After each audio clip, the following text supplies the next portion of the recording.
Turuan ko po kayo para hindi kayo magipit sa pangaraw-araw.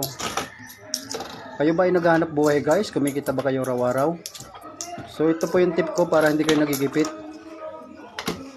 Kung kumikita po kayo araw-araw guys, mag-ipon lang kayo ng pabarya-barya lang. 200, 250, 150. So itong ginagawa ko guys.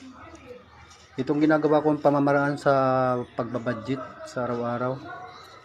Bawat uwi ko guys, galing sa pagtitinda, naglalaglag ako sa alkansya ko ng 200, minsan 250, 150, depende sa kita ko guys.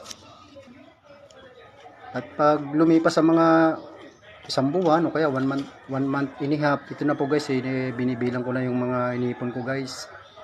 Binukod ko na po yung pambayad sa kuryente guys, 1,000, pambili ng bigas, 1,000. So may natira po guys na mga 4,000, pambili ko po ng gamit ng mga anak ko guys. Okay na.